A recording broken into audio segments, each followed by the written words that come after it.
Previously on Quest Buds. Brett the Orc and his bestest bud in the whole world, Zulk, Something about this right here feels distant.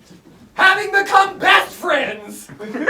set out on a quest for the famed family jewels. A pair of small pinkish oblong gems so powerful it'd make a grown man shriek in agony if you so much as flicked them. On the way, they met a young bard, Perla, who joined them on their journey. I'm pretty sure she was just trying to piss off her parents. Are we talking about edible meat or like a dip?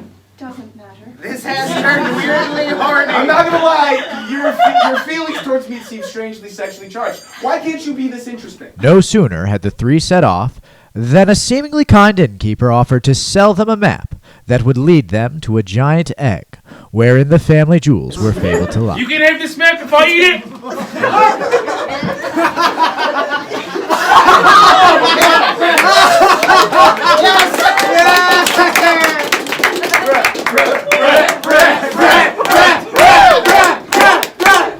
Another debate won by Burke!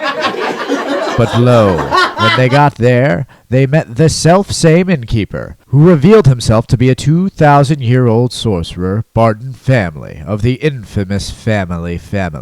Zulk used some warlock power to turn himself invisible and pluck the jewels from Barton's wrinkly leather pouch. That probably should have been the end of things, as it was fairly dramatic. But Barton returned as some sort of disgusting squid-like creature. Dr. Octopus, bitch! The likes of which you'd only encounter in the deepest, darkest, most uncharted and mysterious, perilous parts of the sea. Or by typing in hentai into the search browser. After an epic battle that cost nearly half of the show's $50 budget, only Brett remained conscious enough to defeat the ageless horror. Even though all in attendance urged Brett to use violence to solve his problems. Violence. Violence! Violence! Violence! Too violence, you piece of shit. Come on, now's your chance to not be a fucking coward. He chose to stick to his pussy-ass morals and bored the creature out of fucking existence. All of our heroes were the same pieces of shit they were at the end of the story as they were at the beginning. But what has become of our heroes in the months that followed? Stay tuned for Quest Buds! Yes! What indeed has become... What indeed has become of the Quest Buds? We're all wondering right now what...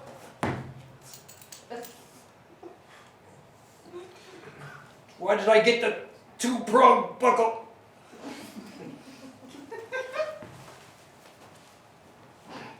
What indeed has become of the Quest Buds? Would you all like to know? Would you? Would you like to know? Yes. Would you? Yes, please. Well, then let's find out. Right after these words from our sponsor.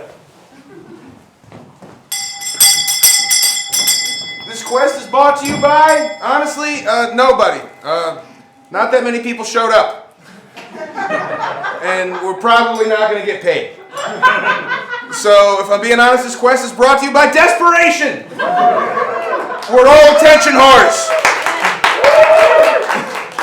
So look at us and clap and laugh, because we're desperate. Thank you. They paid a lot to get that added here. It's been 3 months since the Quest Buds acquired the family jewels. A pair of gems that could change the very structure of reality. A pair of gems whose raw magical powers dwarf even that of the greatest wizards. A pair of gems that did not come with an instruction manual. Yes, although they tried everything they could think of with their puny mortal brains, they were unable to get the gems to even light up in some sort of cool way. Zulk tried every spell they could think of, Perla tried singing them sweet songs, and Brett bored them to death with logical reasons they should do his bidding. But the gems sat there practically mocking them. Although even that would have been something, as talking gems would at least be fun at a party. Having become completely despondent, the three have gone their separate ways. Perla decided to pursue her musical career. She quickly rose to the top of the charts with hits like Brett City Woman, Uptown Zulk, Gonna Give It To Ya, and of course Bap. Someone figured it out early. That's right, Brett Ass Pussy. Now, when they hear their former teammate is playing at a nearby harvest festival, Brett and Zulk reunite and catch a ride on a passing turnip truck, hoping to... Oh wait, cart. What year is it? Magic times. Passing turnip cart, hoping to reconnect with their former teammate and perhaps sue her for royalties. Unfortunately, they arrived too late to see the show, as the farmer kept stopping the cart to sell his stupid turnips. Behold! Even now approaches Zulk, the Kobold Warlock!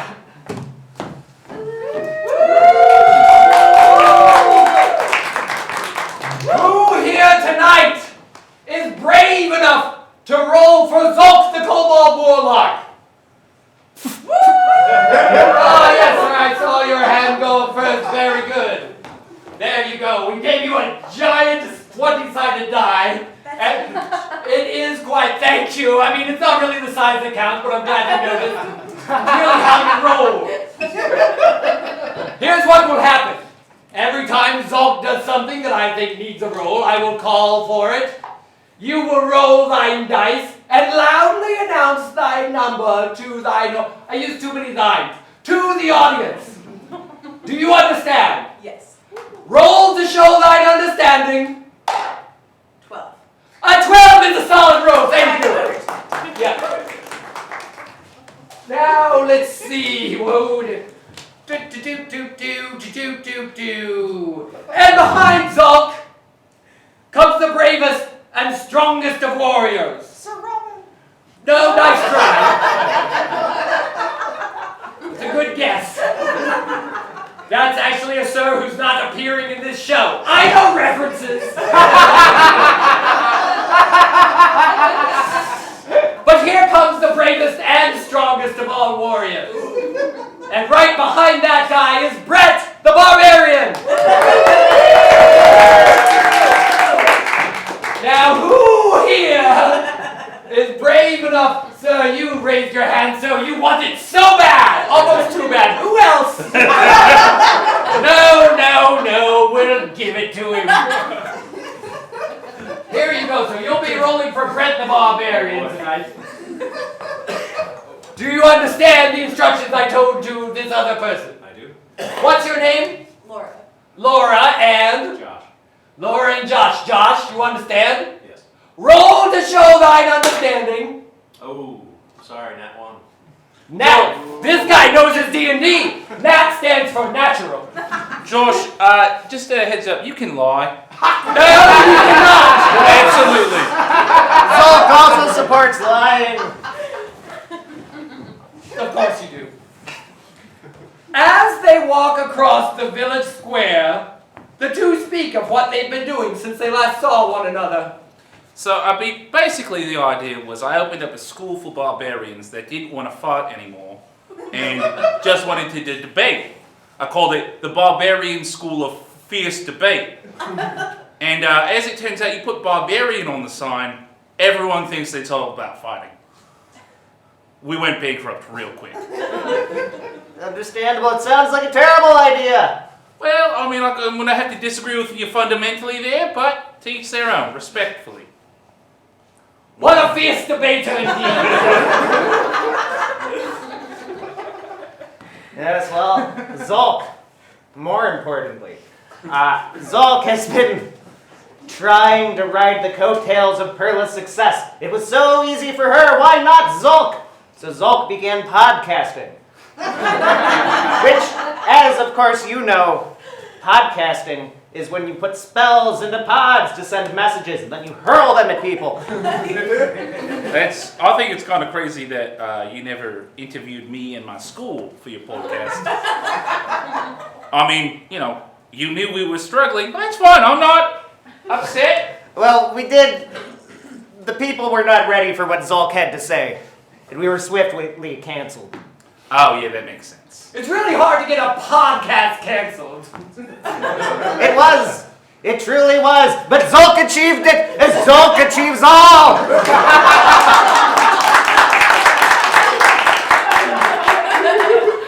And then, to exacerbate things, Zulk tried feeding the trolls. Of course, at Blum Troll Farms, where they have a truly sustainable form of meat from trolls. Grows right back. Incredible stuff, truly. And then, unfortunately, their saliva reacted with the many reality-enhancing substances in Zulk's blood. And then, several months later, Zulk woke up in an insane asylum. That's the first time you've gone into an insane asylum? Willingly. But yes, and then, luckily, Zulk found in their weak mush-like minds ripe, fertile soil for the truth of this terrible universe. And then, under mysterious circumstances, it burned down just this morning.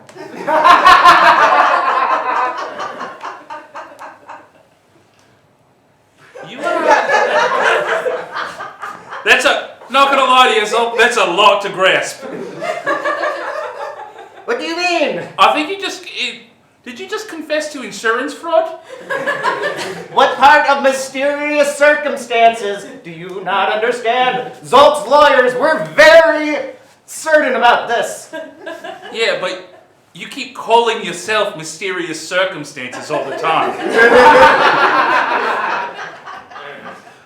Fuck. Zulk's lawyers are gonna be pissed about that. Brett and Zulk now approach the green tent, where they hope to find Perla and pretend to act like they saw the whole show and loved it. Now remember, when we see her, just like, really sell it. Just like, oh my god, I loved it! Or we mug her. But what is this? There's a bouncer there outside of the tent. Whoa, calm down, Shrek. First of all, that's anti-orc propaganda right there. Wait, what the fuck are you talking about? I actually think I have a pamphlet over here somewhere. Listen, we're being bigoted. Scottish ogre. Oh, You're a New Scottish. Zealand ogre. What the fuck are I'm you? an orc. That's two different things. Are they? Listen, I'm not going to sue you because you're going to let us into this tent right The now. point So we is, can... whoa. Not happening, Chief. Well, you don't understand. You I know, think I do understand. I think I understand that you're not getting into this fucking tent. Bat, I'm the bee. What? Bat, I'm the bee. What are you saying to me right now? Bat. What? The song, the hit song. Bat. Bat? Bat. Bap? Bat. Bap? Yeah, we're saying the same thing. I don't think we are. We are. Bat. No, I'm saying bap, like B-A-P-E. You're saying beep, like B-E-E-P. No, Bat. Am I going nuts here? Am I going crazy? Is he always Well, like you this? don't want to ask him. He is always, Is he always like this? he is always like this. It's insufferable. I'm the bee. What? The bat. What does the B stand for, bitch? Brett. Big green bitch, is that what it stands No, for? Brett. I'm Brett. Brett, that's so dumb. That's a good name. It's not for What's an your ogre. name? What? I'm not an ogre. What's your name? That doesn't matter. What? You're the author of your name. It doesn't matter what my name is. Oh, you're Mr. Cool I don't Man. know what my name is. Brett, allow Zulk to solve this problem. Okay. Zulk gonna has cool a way off with over here. bouncers. You know the song Uptown Zulk? Are you that Zulk? That's Zulk! Yo, baby! didn't you just burn down that asylum, bro? Allegedly! Oh, that's the coolest shit in the world. It was technically. It was hypothetically. You call yourself hypothetically all the time. I was just saying that. Zulk is aware of the things Zulk says. Yeah, that's my dude song, right? Real fucking tight. You know what? I'm not gonna lie. Your friend, insufferable. I don't know what you're doing. Exactly, he's terrible. Is he always like this? Just fucking debating all the time? Dude, you're a big ogre. You're wearing a button-up shirt. Like what? Yeah, it's called, listen, a first impression is important. Let me tell you something. My first impression have of you is that 15 you to fucking 20 suck. minutes. No, I don't. My first impression of you is that you fucking suck, and you haven't really changed my mind. I The fact that respectfully you're friends disagree. with my dude Zulk over here. Shows how cool I am. No, it doesn't. Ah, It it shows does. what a giving person Zulk is. Zulk. Until recently, he had a well-paying job. That's why Zulk kept him around. Oh, cover your ears, Brett. It was never Cover your fucking ears when Zulk says I'm to not cover gonna. your No, ears. I'm not. You want to get into this place? Yeah. Then cover your ears. It fucking sucks. Yes, he's goddamn terrible, but Zulk is trapped with him. Alright, so you guys want to get in there? Yes, absolutely. What must Zulk do? Alright. The bouncer has decided to let them into the tent. I really should have made that some sort of persuasion roll, but I just love Uptown Zulk so much. Will the Quest Buds reunite with their long-lost friend? Will they learn the secrets to the family jewels? Better yet, will they get better sponsors? All this and more in the next chapter of Quest Buds!